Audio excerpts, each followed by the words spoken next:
For many, Prince Harry will always simply now be known as the Duke of Disaster, or maybe the Duke of Opportunistic Moments. Either way, this particular latest, some people are suggesting stunt, is simply not playing out well. As ever, let me explain.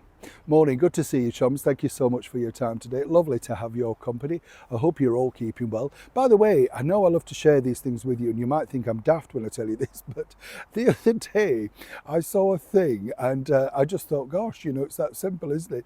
You know those yogurts that you buy where you've got the jam in one little bit and the creamy sort of yogurt in the other, and they're really pricey now. Have you noticed? They used to be like 50p or something. Now they're like 90, 80 pence when they're on offer. And a friend of mine said, oh, Neil, you just put a bit of Greek yogurt in the bowl and a dollop of jam on. It's the same thing. And I thought, you know what, it is. But it takes somebody daft, doesn't it, to tell you that, this is what you need to do. You can get a big jar of jam and a big pot of Greek yogurt. You don't have to waste your money. I know I share these things because I just want you to know that we're all a bit silly at times. And it's far nicer, isn't it? Because you get the jam that you like. Blackcurrant and Greek yogurt. Lovely, half the price, and of course lots to it as well. I like to share these things in case you want to do it. I know you're going to say put something on top, golden syrup, but you have to think, don't you? Always thinking, yeah, a bit too much, that's the problem. It's a little bit like this particular story regarding, of course, the former well known as the Duke of Sussex, Prince Harry. You see, the problem with Prince Harry is really, you'd like to think good intentions were the thing, whatever we think. But you see, the problem with Harry and Meghan is they've used up so much goodwill that people now see, well, really, should we be taking any notice of this person? Does it really matter?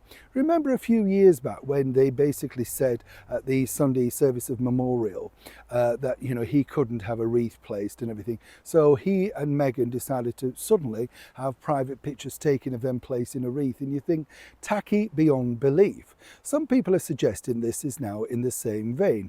This is because, as we know, at the recent VJ commemorative day, which, as I pointed out a couple of days ago now, that Queen Camila got rather emotional, and thank you for those comments. I have forwarded them on because, yeah, there's nothing wrong. I understand she's of a generation that it really cut through. She's from a military family, and consequently that would have resonated very hard.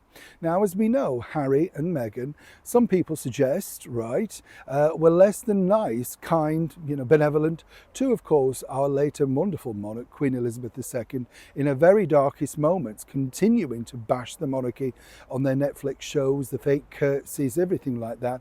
And suddenly, Harry decides to ask a friend to discreetly place a letter and a commemorative wreath at the Burma Star in Staffordshire after the departure of their Majesties, the Queen and the King.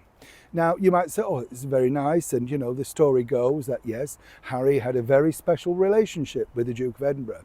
And as many of you know, he's one of my particular favourites. I liked Prince Philip, met him on a couple of occasions, and I just loved the way he spoke and said a spade was a spade, And I think really that's why he got on very well with Sophie, the Duchess of Edinburgh, and, of course, his son, Edward, because they are very similar.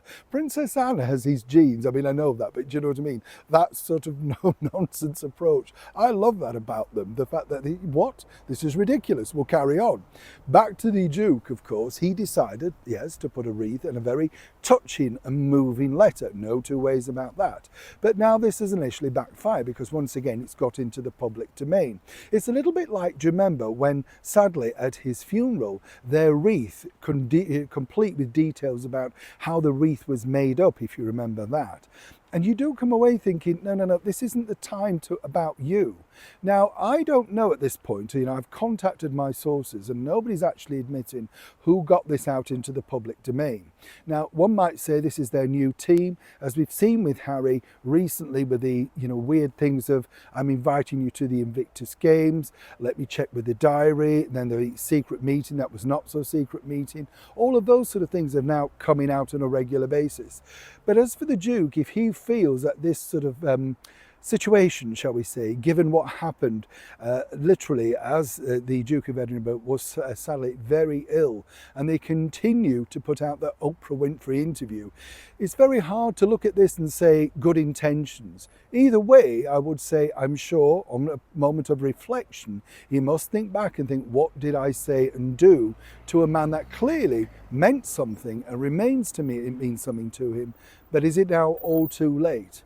And consequently, the fact that it's now in the public domain and a friend placed it there, one might suggest the objective is to soften the elements, to say the least.